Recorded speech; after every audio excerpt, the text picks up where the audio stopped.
Alors, dans cette vidéo, je vais vous montrer comment utiliser trois fonctions import assez simples, c'est-à-dire import data, import feed et import range, qui vont vous permettre respectivement d'importer un jeu de données sous forme de fichier CSV directement dans Google Feuilles de calcul. Import feed, ça c'est donc import data. Import feed va vous permettre d'importer un fil RSS et import range va vous permettre d'importer des données depuis un autre tableur Google Feuilles de calcul.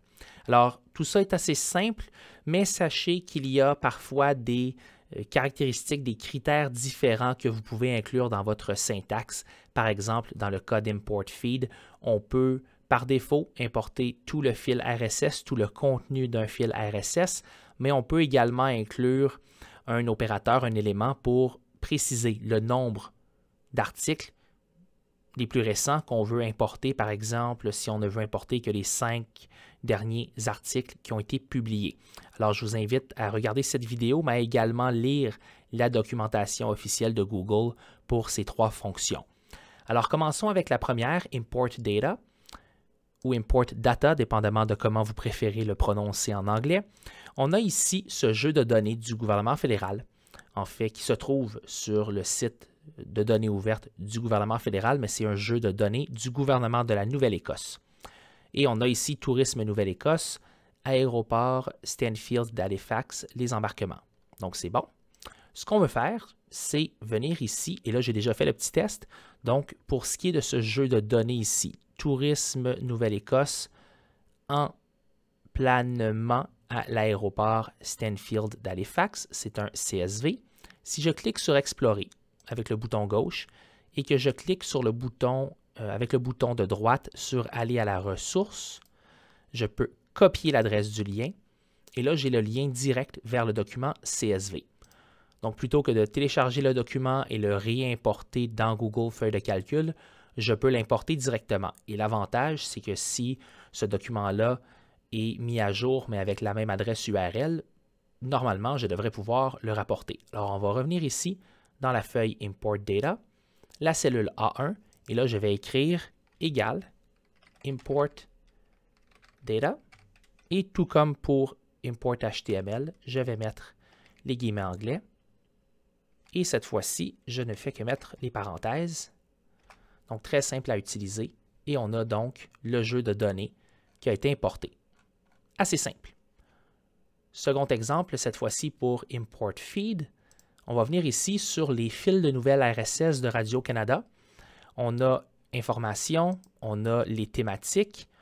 Et on voit ici que pour ce qui est du fil RSS économie, il a été mis à jour il y a environ 1 heure au moment d'enregistrer cette vidéo, le 5 octobre 2023. Donc, je vais copier le lien, revenir dans mon jeu de données, et dans la cellule A1, je vais écrire égal import feed, mettre les parenthèses, guillemets, et on referme les parenthèses.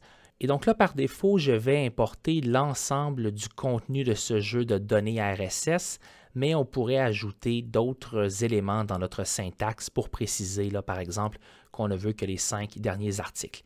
Mais par défaut, la syntaxe est très semblable à celle d'import data. Donc, import feed avec le symbole égal, et entre parenthèses et entre une paire de guillemets, on met l'URL. Et voilà, on a les derniers articles qui ont été publiés. Et vous voyez que d'autres fils RSS. Et faites bien attention, ce n'est pas l'URL ici qu'on veut, mais bien l'URL, par exemple pour économie, qui se trouve ici.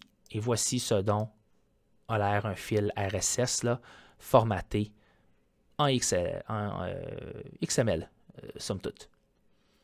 Dernier exemple, ce jeu de données ici, ce sont des données tirées de mon application Strava pour le mois d'août 2020. Ce qu'on va faire dans ce cas-ci, c'est qu'on va cliquer sur Share et utiliser le lien de partage. Donc, n'importe qui a le lien peut voir, oui, copier.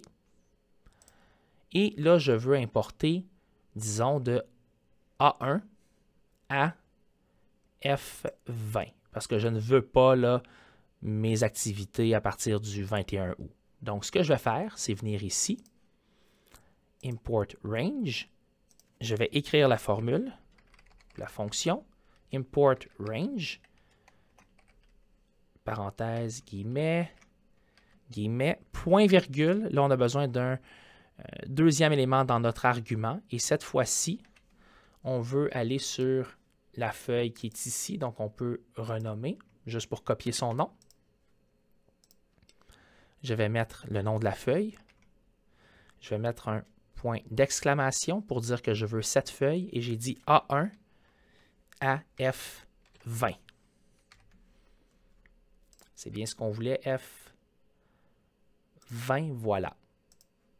Et normalement, j'ai oublié ici de mettre mes guillemets, voilà. Et on a maintenant importé une partie du jeu de données.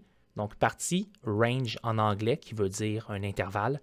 J'ai importé donc mes données directement depuis ce jeu de données. Et l'avantage, c'est que si quelque chose est modifié ici, par exemple, si je mets Québec plutôt qu'Ontario, et que je reviens ici, et que je double-clique sur ma formule ici, et que je fais Enter pour régénérer, normalement, on devrait avoir des changements qui vont s'opérer. Et on le voit ici, on a maintenant Québec. Si je reviens et que je mets Ontario comme c'était, vous voyez, ça vient de changer automatiquement. Des fois, on doit rafraîchir et là, ça s'est fait. Donc, ça peut vous permettre d'aller chercher des informations dans un autre jeu de données et de ne pas avoir à modifier votre nouveau jeu de données manuellement. Ça va se faire automatiquement dès que les données d'origine sont modifiées. Alors, voilà pour ce qui est d'import data, import feed et import range.